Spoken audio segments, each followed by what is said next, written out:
다 같이 사도신경으로 우리들의 신앙을 하나님께 고백하도록 하겠습니다. 찬송가 400장. 아멘. 이 새벽에 우리에게 주시는 하나님의 말씀은 누가복음 4장 1절에서 13절까지 말씀입니다. 이렇게 한번 질문을 해보면 어떨까 싶어요. 친구들 간에 대화를 하는 가운데 너 바보지? 그러면은 거기에 대해서 나 바보 맞아 이러면은 누구예요? 바보예요. 그러나 너 바보지? 야 인마 내가 무슨 바보야 이 녀석아, 너 왜 나를 바보라고 얘기를 해? 이렇게 말을 하면 이 사람은 똑똑한 사람이다라고 하는 것이죠. 그런 것처럼 예수님께서 이 땅에 오셔서 얻으셨던 별명 가운데 하나가 뭐냐 하면 먹보와 술꾼이다라고 하는 별명을 얻으셨어요. 보라, 저런 요한은 와서 아무것도 먹지 않았는데 저 나사렛 예수라고 하는 청년은 신재도 없이 사람들하고 어울려서 먹기나 하고 말이야. 그리고 또 술도 즐겨해. 네, 사람들하고 어울려 포도주나 마시고 앉았고 말이야. 먹보와 술꾼이라고 하는 그런 별명을 예수님께서 얻으셨어요. 그러니까 사람들이 예수님을 향하여서 야, 너 먹보지? 그쵸? 먹는 것만 밝히니까 너 먹보지? 그러면은 예수님께서 그래 나 먹보다! 이렇게 대답을 하시느냐 하는 거예요. 내가 먹는 것을 탐하는 것이 아니라 하도 사람들이 여기저기 관심이 많이 있다 보니까 먹는 것에 사람들의 관심을 불러 모아서 그곳에서 내가 사람들에게 하나님 말씀을 증거하려고 하다 보니까 그러다 보니까 사람들하고 식탁에 앉을 일이 많은 것 뿐이지 사람들하고 대화를 하려고 하다 보니까 사람들과 더불어서 포도주를 나누는 일들이 많아질 뿐이지 내가 술을 즐겨하기 때문에 내가 먹는 것을 좋아하기 때문에 아니다. 오해하지 말거라. 이렇게 예수님 말씀하신단 말이죠. 왜 제가 먹보지? 라고 할 때 아니다! 라고 얘기를 하냐면요. 먹음직도 하고 보암직도 하고 지혜롭게 할 만큼 탐스러운 나무 열매. 그래서 앞글자 하나씩 까서 먹보지라고 얘기를 하는 거예요. 오늘 본문에서 예수님께서 시험을 당하시는데 바로 이 창세기 3장 6절에 있는 말씀, 마귀가 하와를 유혹을 할 때에 미혹을 받고 난 뒤에 다시 동산 중앙에 있는 나무 열매를 바라보니까 먹음직도 하고 보암직도 하고 지혜롭고 할 만큼 탐스러운 나무 열매인 것처럼 보이더라 하는 거죠. 그런 것처럼 그때 에덴 동산에서 아담과 하와가 당했던 시험, 먹는 것과 보는 것과 지혜로운 것에 대한 그 시험을 오늘 예수님께서도 그대로 당하고 계시더라라고 하는 것이죠. 그래서 첫 번째 뭐예요? 예수님께서 40일 동안 굶주리시고 나니까 마귀가 와서 돌덩어리를 떡으로 만들어라. 먹는 거에 문제 있죠. 그죠? 성전 높은 꼭대기에 올라가가지고 야, 잘 봐봐. 이 모든 것들이 다 내 너에게 줄게. 보이는 것들이 있죠. 이거 나한테 넘겨준 것인데 누가 넘겨줬어요? 아담이. 언제요? 에덴 동산에서. 하나님으로부터 위임받은 세상을 통치하고 정복하고 다스릴 수 있는 권세를 아담이 하나님으로부터 받았는데 그 아담이 마귀에게 미혹에 넘어가다 보니까 진자는 이긴 자의 종노릇을 한다고 자기의 가지고 있는 것까지 다 빼앗기게 되는 것이거든요.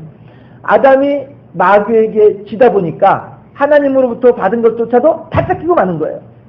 그렇게 하니까 지금 오늘 누가복음 4장에서 마귀가 예수님에게 당당하게 말할 수 있는 것이 그래서 그런 거예요. 아담으로부터 빼앗아온 것이니까 이것은 내게 넘겨준 것인데 내가 또한 원하는 자에게 줄 수 있다 라고 얘기를 하면서 세상 모든 권세를 보여주면서 너 나한테 경배해라. 그럼 내가 이 모든 것 다 너에게 주마. 예수님한테 시험하더라 라고 하는 거예요. 보이는 것을 가지고 시험을 해요. 그래도 예수님께서 넘어가지 아니하니까 마지막에 뭐라고 해요? 성전 꼭대기, 높은 산 언덕에 올라가가지고 낭떠러지에 올라가서 너 여기서 뛰어내려라. 성경 말씀에 이르기를 어떤 사람들이 성경 말씀을 알아요? 지혜로운 사람들이 성경 말씀을 안다는 거죠. 어떤 사람들이 성경을 읽어도 깨닫지 못하지만 어떤 사람들이 읽은 가운데 그 성경에 있는 말씀을 깨달을 수가 있어요. 지혜로운 사람들이 깨달을 수 있다는 것이죠.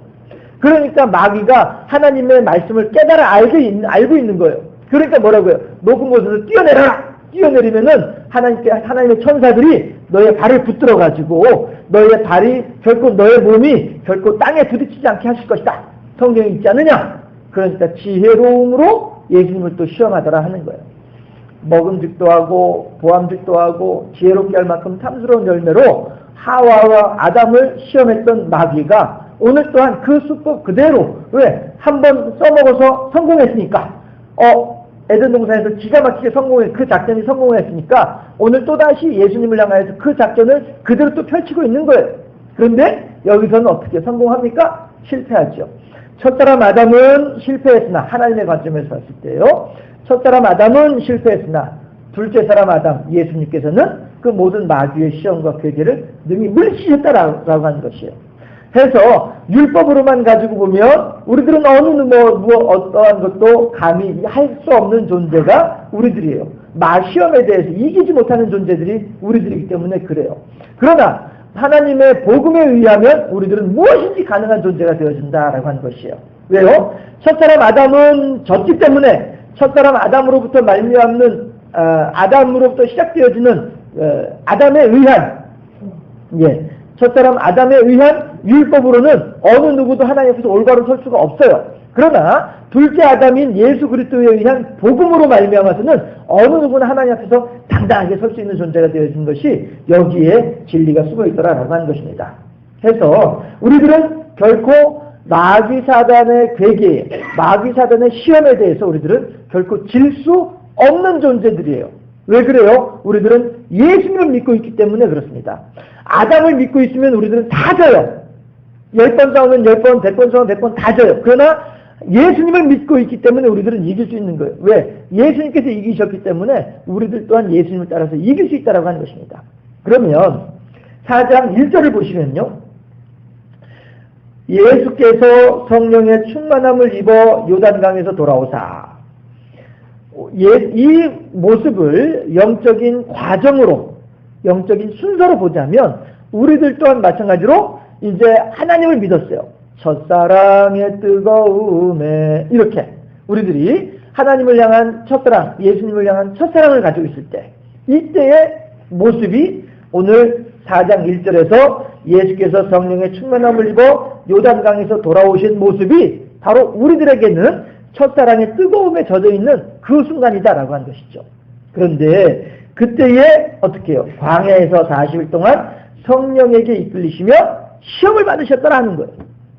여러분, 로버트 태권브이는요, 아무리 나쁜 놈이 와서 때리더라도 고통을 못 느껴요. 로버트 태권브이는. 왜? 로버트이기 때문에 그래요. 그러나 로버트 태권브이를 조종하고 있는 철이는 누군가와 더불어 싸울 때 한 대 맞으면 아파요. 왜? 사람이기 때문에 그렇습니다. 우리들은요, 결코 로버트가 아닙니다. 우리들은 결코 고통을 못 느끼는 존재들이 아니란 말이죠. 그러나 우리들은 고통을 느끼면 느낄수록에 무엇이 더 강해요? 하나님의 은혜가 더 큰 거예요. 우리들이 이 세상을 살아가는 가운데에 물론 스스로가 나는 뭐든 다 이길 수 있어 하면서 이렇게 당당하게 나갈 필요는 없습니다. 그렇다고 해서 어떻게 하지? 마귀와 사단의 괴계에 대해서 두려워할 필요도 없다라고 하는 것입니다. 나 스스로가 시험 덩어리 안으로 들어가가지고 나는 충분히 이길 수 있어. 이거는 교만함입니다. 언젠가 제가 이런 새벽부터 뭐 이렇게 표현을 하면 어떨지 모르겠습니다만은 술자리에 가가지고 앉아 있으면서 나는 술의 유혹을 이길 수가 있어. 나는 예전엔 술을 좋아했지만은 지금은 나는 술의 유혹을 이길 수가 있어. 물론 그렇게 해서 이길 수 있을런지도 모르죠. 그러나 그것은 내가 이기는 것이지 하나님께서 이기셨다라고는 표현하기가 좀 어려운 부분이 있지 않을까 싶어요. 물론 사람에 따라서, 상황에 따라서 달라질 수도 있겠지만 말입니다. 내가 그렇게 예전에 술을 좋아하고 내가 예전에 그렇게 담배를 좋아했습니다. 그랬던 이제는 내가 예수를 믿으니까 나는 이제 술 완전히 끊었고 담배 완전히 끊었어. 나 다 이길 수 있어. 그러니까 일부러 술자리 가서 앉아있고 일부러 담배 피우는 사람들 옆에서 앉아있으면서 나는 담배의 유혹을 이길 수 있어. 나는 술을 다 끊었어. 물론 정말로 어떤 하나님의 특별한 어떤 그런 체험에 의해서 지긋지긋하게 여겨지고 뭐 이렇게 하면서 할 수 있을런지 모르죠. 그러나 나 스스로가 그렇게 시험의 현장으로 나를 내몰 필요는 없다라고 하는 것이죠. 잘못하면 교만이라고 하는 우상숭배에 빠질 가능성이 크기 때문에 그렇습니다. 그러나 또 내가 어쩔 수 없이 술자리에 가야 될 어떤 그런 상황이 벌어졌다 한다 할지라도 그것을 능히 하나님께서는 감당할 수 있는, 피할 수 있는 능력을 주신 하나님이시기 때문에 두려워할 필요도 없지 않겠느냐라고 하는 것입니다. 다시 말씀드릴게요. 우리들은요, 초인적인 어떤 그런 삶을 살아가는 존재들이 아닙니다. 우리들은 늘 시험당하고요, 우리들은 늘 유혹 가운데 빠져있게 많이 있다라고 하는 것입니다. 그러나 그 시험이라고 하는 것이, 그 유혹이라고 하는 것이, 우리들이 고난이라고 하는 것이, 우리들이 애매하게 당하는 것은 결코 없다라고 하는 것입니다. 하나님께서 우리들에게 그 시험을 당할만 하니까 그 시험권을 우리들에게 주시는 거예요. 너 요 정도의 고난은 충분히 이길 수 있을 거야. 하나님께서 생각하고 계시기 때문에 그만큼을 주시는 거예요. 욥을 우리들이 고난을 당한 사람의 극치로서 우리가 이야기를 하지만 하나님께서는 다르게 표현을 하면은 하나님께서는 욥이 그만한 시험은 다 능히 감당할 수 있는 사람이다라고 하는 것에 대한 믿음이 있고 신뢰감이 있었기 때문에 그런 시험을 허락하시는 거라고 하는 것이죠. 아무한테나 그렇게 욥과 같은 그런 시험을 주시지는 않더라라고 하는 것입니다. 왜냐하면 그 사람들은 그만큼 시험을 당하면, 그만큼 고난을 당하면 다 하나님 저주하고 신앙을 버릴 사람들이기 때문에 그래요.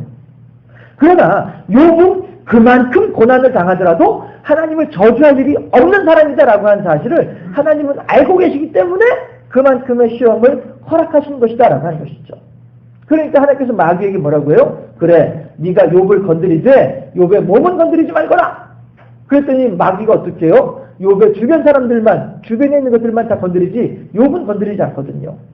그러고 난 뒤에 마귀가 다시 하나님께 와가지고 하나님께서 어떠냐? 너 졌지? 그랬더니 아이고 하나님 그런 말씀 하세요. 욥이 지금 지 몸 하나 성하니까 숨 쉴 틈이 있고 여유가 있으니까 그랬죠. 지 몸도 쳐가지고 고난당하면 분명히 하나님을 원망하고 저주할 겁니다. 그랬더니 하나님께서 그래? 그러면 네가 그 욥의 몸도 쳐봐라. 대신에 생명은 건드리지 말거라. 그랬더니 예 하고 쫓아가가지고 몸에 악창이 나게 만들잖아요. 이거는 마귀조차도 욥을 자기 마음대로 휘두르지 못한다는 거예요. 하나님께서 허락하신 그 범위 내에서만 마귀가 욥을 휘두를 수 있다라고 하는 것이죠. 하나님께서 우리들도 마찬가지로 히브리서 10장 13절에 뭐라고 얘기를 합니까? 베드로전서에서 4장 12절 13절에서 뭐라고 말씀하시냐면 제가 봉독해 드릴게요. 사랑하는 자들아, 베드로전서 4장 12절 13절이에요. 너희를 연단하려고 오는 불시험을 이상한 일 당하는 것 같이 이상히 여기지 말고, 우리들에게 아무리 험한 고난이 다가온다 할지라도 야 이거 하나님이 나 미워하시나? 하나님이 나 저주하시나? 내가 왜 이렇게 어려운 일을 겪지? 내가 왜 이렇게 힘든 일을 겪어야만 하지? 아무래도 하나님 없는 거 아니야? 내가 잘못 믿는 거 아니야? 의심하지 말라는 것이죠. 이상한 일 당하는 것 같이 이상히 여기지 말라는 것입니다. 13절에서 오히려 너희가 그리스도의 고난에 참여하는 것으로 즐거워하라. 이는 왜냐하면 그의 영광을 나타내실 때에 너희도 즐거워하고 기뻐하게 하려 합니다. 왜 우리가 하나님의 영광이 나타나는 날에 기뻐하고 즐거워할 이유가 왜 있겠습니까? 하나님과 더불어서 이 고난에 동참했기 때문에 하나님의 분복을 나눌 수 있는 자격이 되어지기 때문에 그렇다는 민수기 30장에서 전에도 그런 말씀 드렸지만 전쟁터에 나간 군인들하고 전쟁터에 나가지 않은 백성들하고 이 전리품을 나누는 몫이 달라진다니까요. 전리품을 나누는 몫이 달라지고 그 나눈 몫 가운데서도 하나님께 드리는 분량이 또 달라진다니까요. 전쟁터에 나간 사람들은 많이 받은 것 중에서도 드리는 것이 50분의 1만, 500분의 1만 드려요. 전쟁터에 나간 사람은 많이 받고서도 조금만 드려요. 그런데 전쟁터에 나가지 않은 사람들은 요만큼 받아가지고 드리는 건 또 50분의 1을 드리라고 하는 거예요. 몫이 달라요. 전쟁터에 나간 사람하고 안 나간 사람하고. 하나님의 고난에 동참하는 사람하고 동참하지 아니하고 피하는 사람하고는요, 나중에 받는 상급의 몫이 다르다라고 하는 것이에요. 그러니까 오늘 13절에서, 베드로전서 4장 13절에서 그의 영광을 나타내실 때에, 하나님께서 심판의 보좌 앞으로 우리들을 불러오실 때에, 주인께서 먼 여행을 마치고 돌아와서 종들을 불러가지고 회개하실 때에, 이때 모습을 얘기하는 거란 말이죠. 그때 우리들로 하여금 기뻐하고 즐거워하게 하렵니다. 왜 그래요? 주여, 주님께서 주신 2달란트를 가지고 2달란트를 남겼나이다. 그래 잘했다 착하고 충성된 종아 네가 작은 일에 청성하였으니 주인의 즐거움에 참여할지어다. 주여 5달란트를 주셨는데 5달란트를 남겼나이다. 어이구 그래 잘했다 착하고 충성된 종아 주인의 잔치에 동참할지어다. 나중에는 1달란트 받은 것까지도 빼앗아가지고 5달란트째 받은 종에게 돌을 주는 거예요.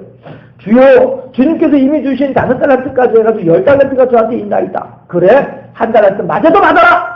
가진 자는 더 가질 것이고 없는 자는 있는 것마저도 빼앗기리라.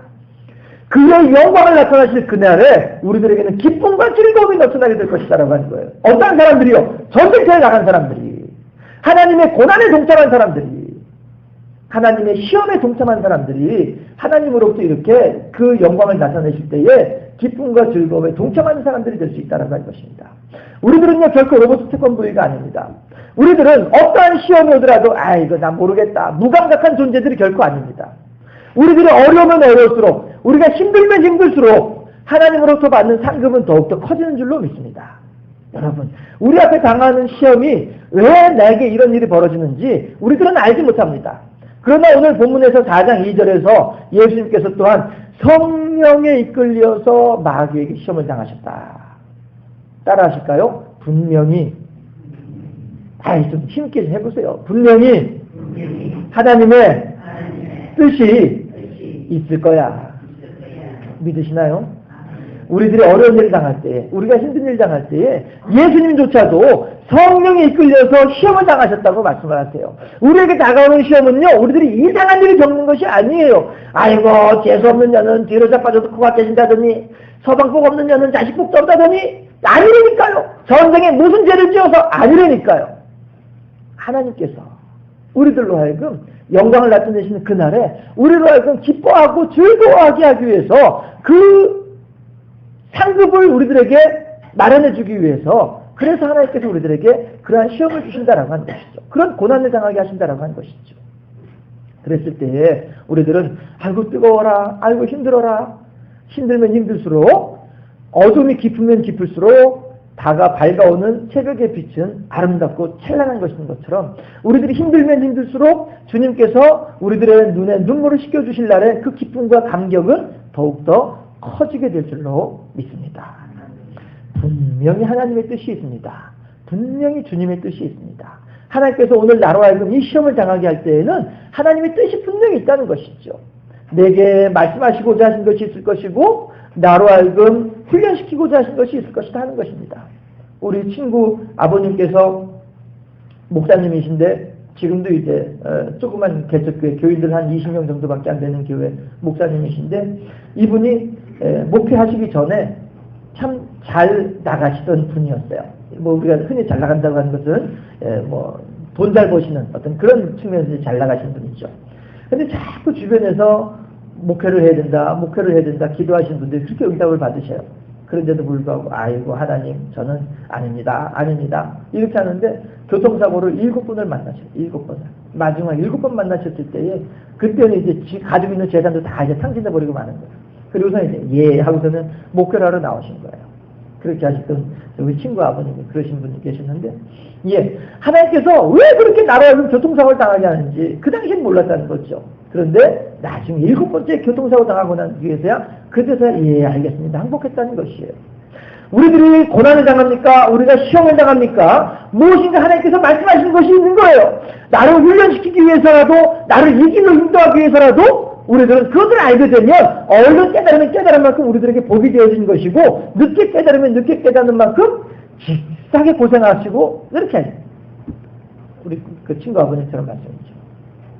하나님께서 우리들이 시험당할 때에는 분명히 뜻이 있어서 그런 일을 허락하시더라 하는 것입니다. 먹음직도 하고 보암직도 하고 지혜롭게 할 만큼 탐스러운 나무 열매인지라 창세기 3장 6절의 말씀처럼 오늘 본문에서도 지금 마귀사단은 우리들에게 그렇게 먹보지로 다가오고 있더라 라고 하는 것입니다. 우리들의 삶 가운데 먹는 문제, 우리들의 삶 가운데 권세의 문제, 우리들의 삶 가운데에 지혜로운 어떤 요령이라든가 아니면은 우리들의 어떤 그런 마음의 만족함이라든가 이런 부분들에 있어서 다가오는 여러 가지 시험에 대해서 예수님께서 능히 당하셨습니다. 우리들도 피할 것이 아니라 물론 무서워할 필요도 없지만은 하나님을 믿는 믿음 가운데에서 당당하게 모든 시험들을 넉넉하게 이길 수 있는 우리들이다라고 하는 사실을 깊이 깨달으시고 시험 당하는 일들에 대해서 난 왜 이런 일만 생기지? 아니에요.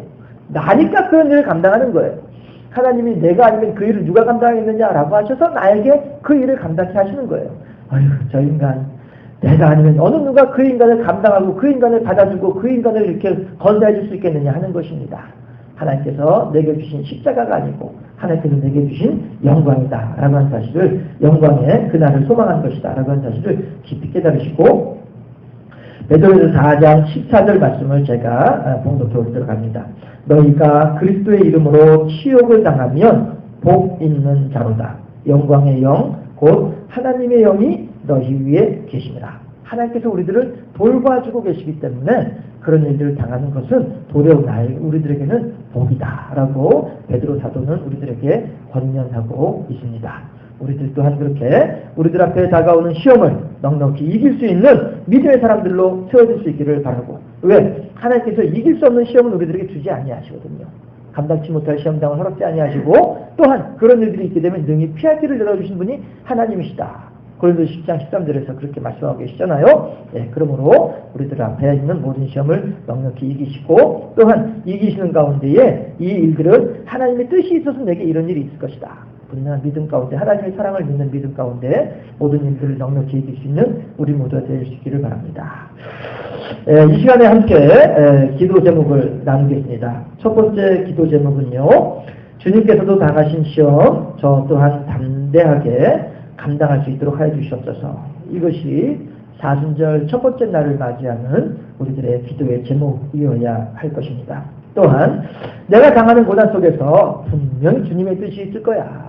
분명히 주님께서 무엇인가 말씀하신 것이 있을 거야. 내가 당하는 고난 속에서 하나님의 도우심의 손길을 발견하고 하나님의 뜻을 깨달을 수 있는 우리들이 제가 될 수 있도록 하여 주옵소서. 함께 이 제목으로 기도할 수 있기를 바랍니다. 주님께서 당하신 시험입니다. 저 또한 담담하게 감당할 수 있게 하여 주옵소서. 하나님께서 세상 모든 것을 주관하고 계신 줄 믿습니다. 내가 오늘 당하는 시험이 하나님의 뜻이요 하나님의 계획이요 하나님의 말씀하신 줄로 믿습니다. 하나님께 기도할 수 있는 우리들이 되어질 수 있기를 바랍니다. 기도하겠습니다. 좋으신 아버지 하나님 감사합니다. 사순절 첫 번째 날입니다. 과연 우리들은 하나님 앞에서 연약한 존재인 것을 인정할 수 있는 우리들이 되게 하여 주시옵시고, 그 연약함을 하나님의 계획과 하나님의 예정하심 속에서 강인하게 변화시켜 주시는 하나님이신 줄로 믿습니다. 이제 예수 그리스도께서 성령의 충만함을 덧입으셨을 때에 광야에서 성령에 이끌리셔 40일 동안 시험을 당하실 때에 먹는 문제와 보이는 세상의 권세 문제와 또한 지혜롭게 할 만한 어떤 영적 지적인 만족감의 문제를 가지고 시험을 당하시는 가운데에 넉넉히 이기고 마귀로 하여금 떠나가게 물러가게 하시며 승리의 역사를 기록하고 계신 것을 오늘 바라보았사오매, 하나님 저희들 또한 아담을 따라서 실패하는 자들이 아니라 예수님을 따라서 승리하는 자들이 될 수 있도록 하여 주시옵시고, 그렇게 우리들이 당하는 시험을 넉넉히 이김으로써 주님의 영광의 그날에 기뻐하고 즐거워할 수 있는 하늘로부터 커다란 상급을 받을 수 있는 우리의 삶이 될 수 있도록 넉넉히 이겨나가는 우리 모두가 될 수 있도록 인도하시고 역사하여 주시옵소서. 하나님, 주님께서도 당하신 시험입니다. 우리 앞에 다가오는 모든 시험에 대하여서 피하지 말게 하시고 두려워하지 말게 하시고 당당하게 감당해 나아가는 승리하는 사람으로 세워지는 우리 모두가 될 수 있도록 인도해 주십시고, 우리가 당하는 모든 고난 가운데에서 그 속에 함께 하시는 하나님을 발견하는 우리가 되게 하시고 하나님의 도우시는 선한 손길을 발견할 수 있는 우리가 될 수 있도록 인도해 주셔서, 하나님 사순절이 시작되어집니다. 영광의 부활의 아침에 하나님을 향하여 두 손 들어 크게 기뻐하고 감사할 수 있는 승리의 사람으로 세워질 수 있도록 우리 모두를 지켜주시고 붙잡아 주시옵소서. 감사합니다. 아버지 앞에 일천번째 예물 드리오니 하나님 영광 받아 주시옵시고 예물로 말미암아 하나님 은혜의 풍성한 삶이 될 수 있도록 지켜주시고 붙잡아 주시옵소서. 감사합니다. 영광 받아 주시옵시고 예수 그리스도 이름으로 기도드리옵나이다. 아멘.